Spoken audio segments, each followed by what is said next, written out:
வெளிச்சத்துக்கு வருவோம். சிட்டுக்குருவி ஒன்று தனது உருவத்தை ஒரு நிலை கண்ணாடியில் பார்க்கும்போது தன்னைப் போலவே வேறு ஒரு சிட்டுக்குருவி கண்ணாடிக்குள் இருப்பதாக நினைத்து கொள்கிறது. கண்ணாடிக்குள் இருக்கும் சிட்டுக்குருவியை தனது எதிரியாக கருதுகிறது.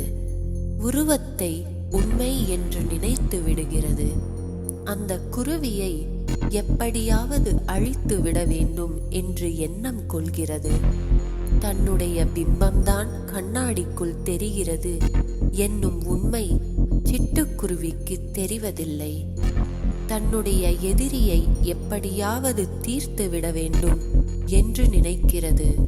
தன்னுடைய அலகுகளாலும் கால்களாலும் கண்ணாடியில் தெரியும் தன்னுடைய பிம்பத்தையே தாக்க முனைகிறது. முடிவில் தன்னையே சேதப்படுத்திக் கொள்வதோடு தன்னையும் அழித்துக் கொள்கிறது. அதே அறியாமையின் முடிவாக அமைந்து விடுகிறது.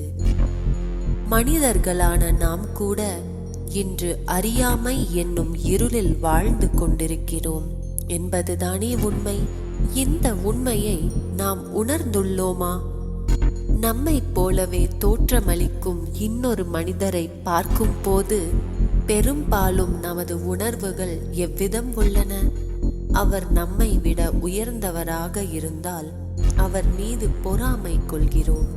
அவரிடம் உள்ளவற்றை பற்றியும் நம்மிடம் இல்லாதவற்றை பற்றியும் சிந்திக்கிறோம்.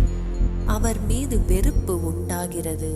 அவருடைய முன்னேற்றத்தை கண்டு வயிறு எரிகிறோம், பேராசை கொள்கிறோம்.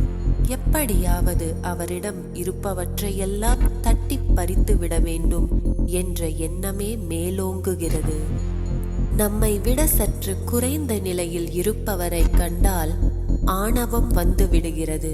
அவரை அதிகாரம் செய்ய முற்படுகிறோம். அவரை ஏளனமாக பார்க்கிறோம், உதாசீனப்படுத்துகிறோம்.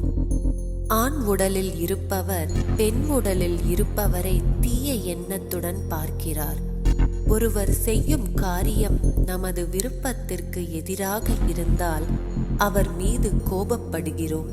கோபம் என்னும் தீயால் அவரை சுட்டு பொசுக்கிவிட நினைக்கிறோம். நாளடைவில் ஆணவம், கோபம், வெறுப்பு, காமம், பேராசை போன்ற விகாரங்கள் நமக்குள்ளே விஸ்வரூபம் எடுக்க தொடங்கி விடுகின்றன. முடிவில் விகாரங்கள் என்னும் நெருப்பு நமது மனங்களை பற்றி எரிக்கத் தொடங்குகிறது. நமக்கு நாமே அழிவு பாதையை உருவாக்கிக் கொள்கிறோம். இவ்விதமாகத்தான் இன்று இந்த முழு உலகமும் நெருப்பு பிடித்து எரிந்து கொண்டுள்ளது. இந்த நெருப்பை அணைக்க வேண்டுமானால் ஒவ்வொரு தனி மனிதரும் அறியாமை என்னும் இருளில் இருந்து வெளிச்சத்திற்கு வர வேண்டும்.